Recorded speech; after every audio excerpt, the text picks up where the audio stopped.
प्यारे बच्चों, कैसे हैं आप। मैं आशा कर रही हूँ कि आप मेरे साथ साथ मेहनत कर रहे हैं। तो आज मैं एक नए विषय के साथ उपस्थित हूँ आपके पाठ्यक्रम में पाठ 12 लखनवी अंदाज, जिसके लेखक यशपाल जी हैं। तो यशपाल जी की जीवन परिचय आपको पुस्तक में से पढ़ना है। यशपाल जी भगत सिंह जैसे क्रांतिकारी के साथी रह चुके हैं लाहौर जेल में, और आज आधुनिक काल में यशपाल जी का बहुत ज़्यादा नाम है। उन्होंने ये जो निबंध लिखा, ये जो रचना लिखी, इसके माध्यम से ये बताना चाहते हैं कि बिना किसी कथ्य, बिना किसी बिंदु, बिना किसी विचार के कहानी नहीं लिखी जा सकती। लेकिन हाँ, कुछ रचनाएं ऐसी होती हैं जिन्हें हम स्वतंत्र रूप से पढ़ सकते हैं। तो लखनवी अंदाज में लेखक यशपाल जी ने एक ऐसे नवाब के विषय में बताया है जो नवाबी छिन जाने के बाद भी दिखावे की प्रवृत्ति में जी रहा है, जिसके पास शायद अब बहुत ज़्यादा धन नहीं है, जिसकी आर्थिक स्थिति पहले जैसी सुदृढ़ नहीं है, लेकिन नवाबी शौक, नवाबी आदतें वो अपनी बरकरार रखना चाहता है। और इस पाठ में लेखक ने बहुत सारे उर्दू शब्दों का प्रयोग किया है, जैसे मुअफ़्फ़सिल, सफ़ेद पोश, किफ़ायत, आदाब अर्ज़, अंदाज, गुमान, तस्लीम, एहतियात, तहज़ीब, नफ़ासत, नज़ाकत, नफीस और सकील। तो यहाँ मैं आपको एक बात बता देना चाहती हूँ बेटा, उर्दू शब्दों में वर्ण के नीचे एक बिंदु का प्रयोग होता है जिसे हम क्या कहते हैं, नुक्ता। नुक्ता के प्रयोग से उच्चारण में अंतर आ जाता है। जैसे मैं कहूँ सजा, सजा यानी सजावट, है ना। एक मैं कहूँ सजा, सजा माने दंड, पनिशमेंट, है ना। जैसे जिंदगी, जिंदगी के नीचे अगर मैं नुक्ते का प्रयोग ना करूँ तो वो जिंदगी हो जाएगा, जो कि सुनने में अच्छा नहीं लगेगा। तो हमारी हिंदी भाषा में अभी भी कुछ शब्द ऐसे हैं जिनका हम प्रयोग कर रहे हैं। शब्द क्या कहूँ, जैसे मैं कह सकती हूँ वर्णों के नीचे हम नुक्ते का प्रयोग कर रहे हैं, जैसे ज है, फ है आदि। तो मैं बात कर रही थी लखनवी अंदाज की। इस पाठ के माध्यम से लेखक ने बताया है कि दिखावे की संस्कृति से हमें बचना चाहिए। तो बच्चों, मैं बात कर रही हूँ यशपाल जी द्वारा लिखित लखनवी अंदाज की। लखनवी अंदाज पाठ में लेखक यशपाल जी का परिचय एक नवाब से होता है ट्रेन के डिब्बे में, और बड़ी बारीकी से, बड़ी सूक्ष्मता से नवाब साहब की गतिविधियों का निरीक्षण करते हैं, है ना। और इस आधार पर उन्होंने इस निष्कर्ष पर वह पहुँचे कि जो ये नवाबी नस्ल के लोग होते हैं, ये दिखावे की प्रवृत्ति में बहुत ज़्यादा विश्वास रखते हैं। तो मुअफ़्फ़सिल की पैसेंजर ट्रेन चल पड़ने की उतावली में फुंकार रही थी। मुअफ़्फ़सिल होता है जो केंद्रस्थ नगरों के आसपास जाती हो, जैसे दिल्ली से मान लो सोनीपत है, दिल्ली से पलवल है, दिल्ली से फरीदाबाद है, यानी आसपास के लिए जो पैसेंजर ट्रेन चलती है। तो आराम से सेकंड क्लास में जाने के लिए दाम अधिक लगते थे। इसका मतलब जो लेखक हैं वो मित व्ययता में विश्वास रखते हैं, फिजूल खर्ची से बचना चाहते हैं। लेकिन उनका मानना था कि उन्होंने दूर नहीं जाना, और फिर उन्हें लग रहा था कि भीड़ भाड़ से बचकर एकांत में वो नई कहानी के संबंध में कुछ सोच सकेंगे, और खिड़की से प्राकृतिक दृश्यों का आनंद लेना चाहते थे। इसलिए उन्होंने सेकंड क्लास का ही टिकट लिया। जहाँ तक मुझे लगता है कि जो खिड़की के साथ वाली सीट होती है वो शायद सबको ज़्यादा पसंद होती है, तो लेखक को भी वो खिड़की वाली सीट चाहिए थी। क्यों? क्योंकि वो प्राकृतिक दृश्यों का आनंद लेना चाहते थे। गाड़ी छूट रही थी और सेकंड क्लास के एक छोटे डिब्बे को खाली समझकर लेखक उसमें जा चढ़े। उन्हें लग रहा था कि शायद उस डिब्बे में कोई नहीं होगा, लेकिन उनका अनुमान गलत निकला। उन्होंने क्या देखा कि उनके उस डिब्बे में सामने वाली बर्थ पर एक सफ़ेद पोश जस्ट लाइक जेंटलमैन, है ना, सफ़ेद पोश सज्जन बहुत सुविधा से पालथी मारकर बैठे हुए थे। पालथी यानी जिसको हम चौकड़ी मारकर कहते हैं, लेग्स को फोल्ड करके बैठ जाना। और उनके सामने 2 ताज़े चिकने खीरे कुकुम्बर तौलिए पर रखे हुए थे और जैसे ही लेखक उस डिब्बे में कूदे तो नवाब साहब की जैसे एकांत में, मतलब वो शायद किसी सोच में डूबे हुए थे, एकदम से विघ्न पड़ा और उन्हें यह अच्छा नहीं लगा कि उनके डिब्बे में कोई और भी आ गया है। तो अब लेखक अनुमान लगा रहे हैं कि मेरे आने पर इन्हें खुशी नहीं हुई है, इनके चेहरे पर असंतोष दिखाई दे रहा है। वो क्या हो सकता है? लेखक है, कल्पना करने की उसकी आदत है, तो वो यह कल्पना करता है कि शायद नवाब साहब को यह बुरा लग रहा है कि कोई सामान्य मध्यम श्रेणी का मनुष्य एक नवाब को खीरे जैसी अपदार्थ यानी जिसका कोई ज़्यादा मोल नहीं है, जिसकी ज़्यादा कीमत नहीं है, तुच्छ वस्तु का सेवन करते हुए देखें। तो नवाब साहब ने संगति के लिए उत्साह नहीं दिखाया। क्या होता है जब हम सफ़र कर रहे होते हैं, तो हम बस में जा रहे हैं, रेलगाड़ी में जा रहे हैं, तो हमारे साथ जो साथी होते हैं सफ़र करने वाले, हम उनसे मुस्कुरा कर उनको अभिवादन भी करते हैं, सिर भी झुका देते हैं, नमस्ते भी बोल देते हैं और ऐसे धीरे धीरे जान पहचान भी हो जाती है।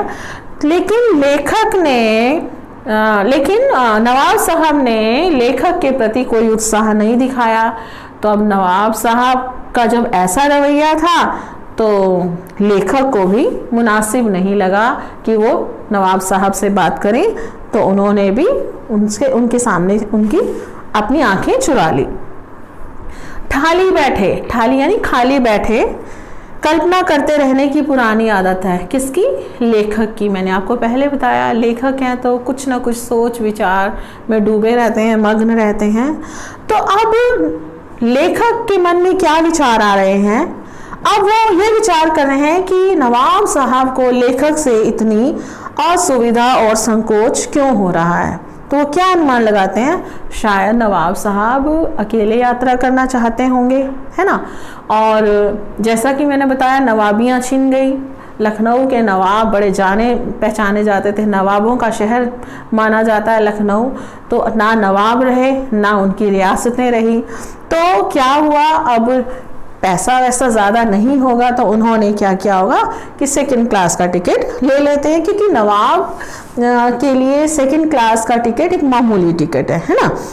और अब जब उन्होंने सेकंड क्लास का टिकट ले लिया तो अब उन्हें ये अच्छा नहीं लग रहा, उन्हें ये गवारा नहीं कर रहा कि कोई मिडिल क्लास मध्यम श्रेणी का मनुष्य, कोई व्यक्ति उन्हें मंझले दर्जे में इस मिडिल क्लास में सफ़र करते देखे।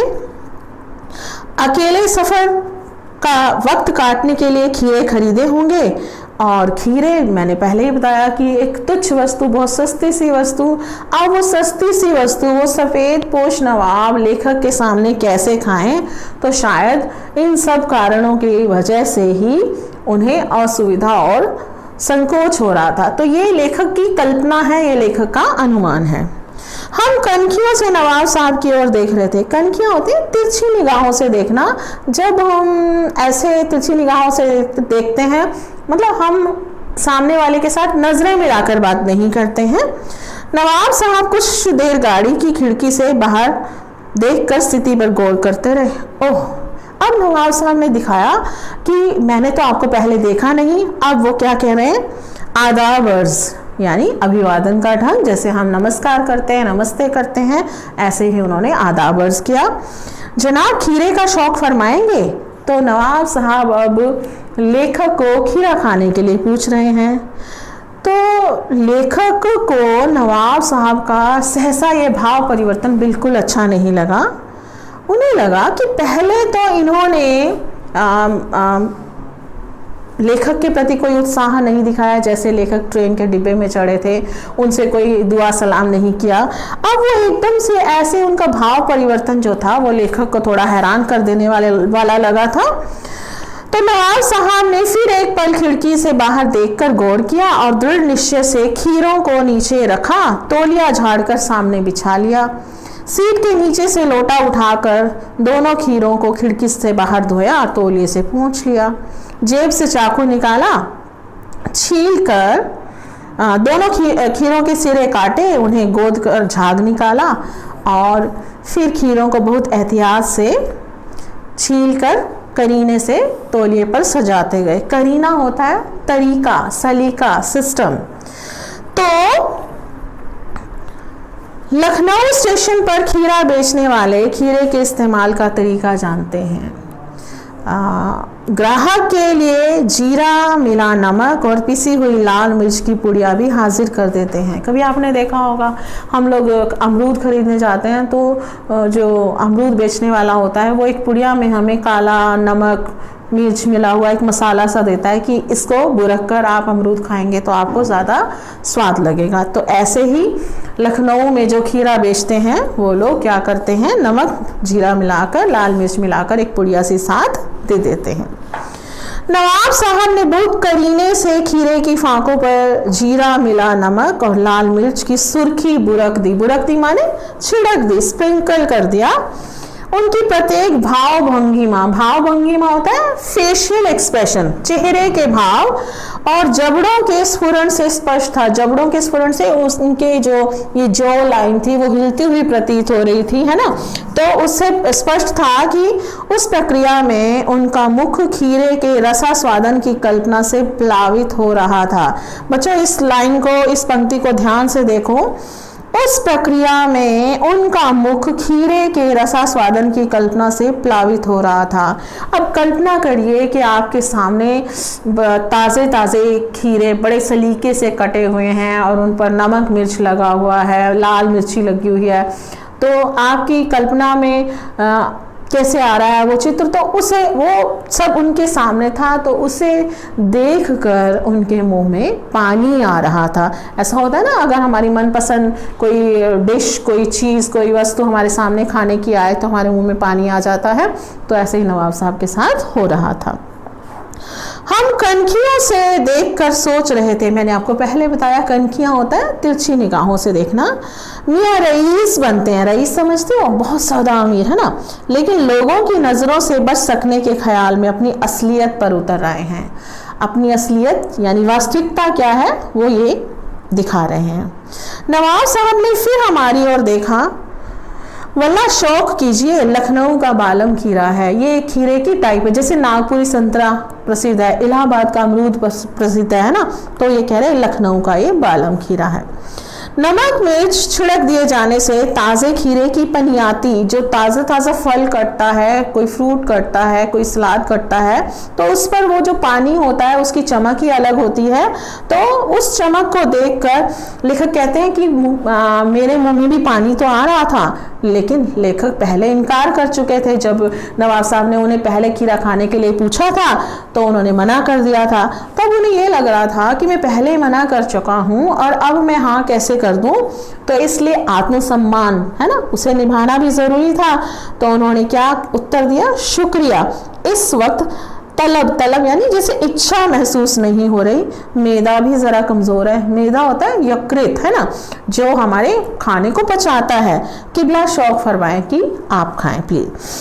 नवाब साहब ने सतृष्ण होता है संतुष्ट, जब हमें सेटिस्फेक्शन वाली भावना होती है।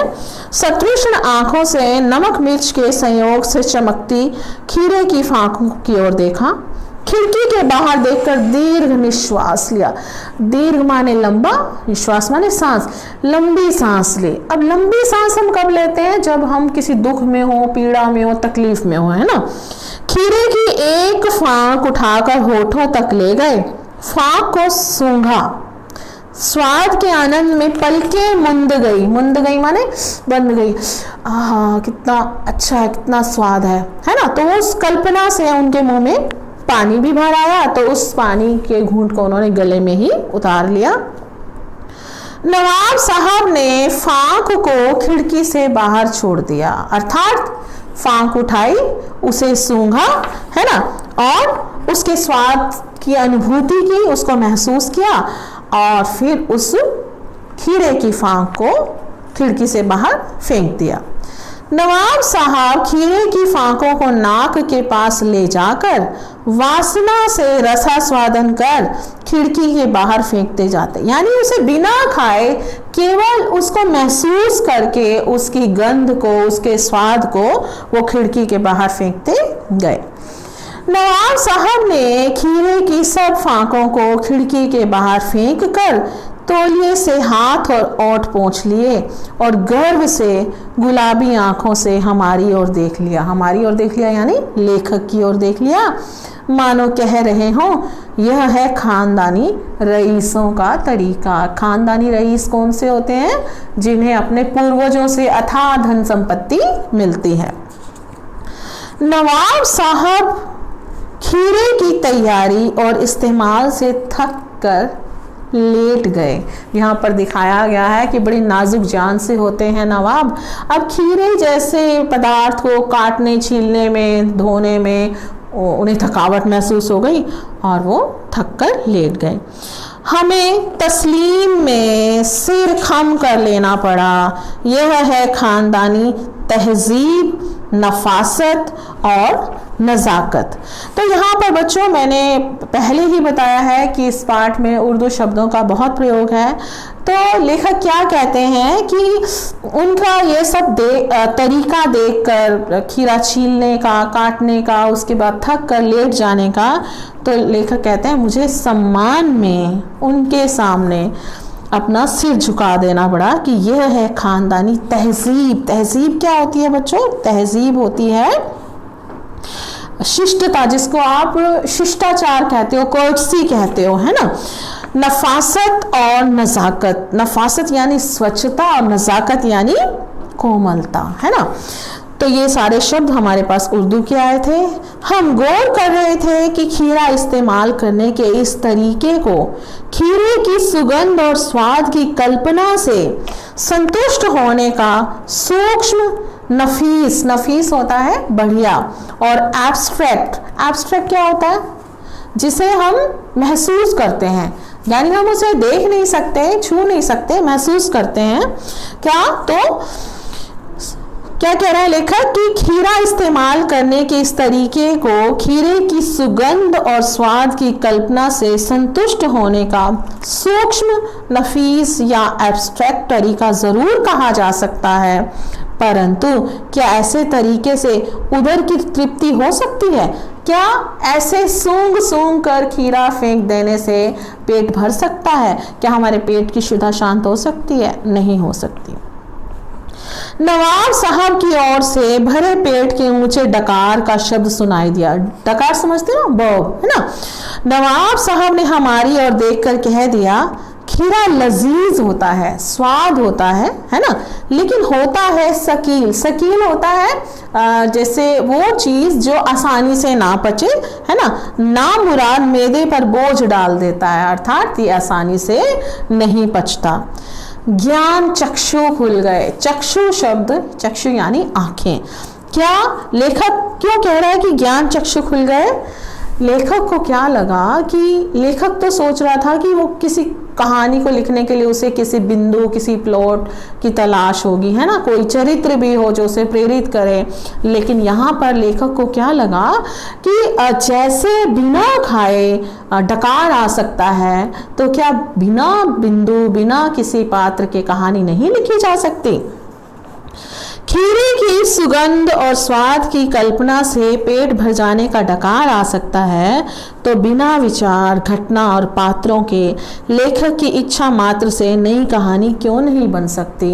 तो यहाँ पर इस पंक्ति के माध्यम से लेखक ने आज के उन लेखकों पर भी व्यंग्य किया है जो बिना सिर पैर के लेखन कार्य करते हैं, जो कि समाज के लिए हितकर नहीं होता, जो कि समाज को सही दिशा नहीं दिखाता। तो प्रस्तुत व्यंग्य रचना के माध्यम से लेखक ने एक तो दिखावे की प्रवृत्ति पर व्यंग्य किया है, दूसरा व्यंग्य किया है आज के युवा लेखकों पर, जिनके पास ना विचार होता है, ना आधार होता है, फिर भी वो लेखन करते हैं, चाहे उससे समाज का कोई भला हो या ना हो, उससे उनको कुछ भी लेना देना नहीं होता।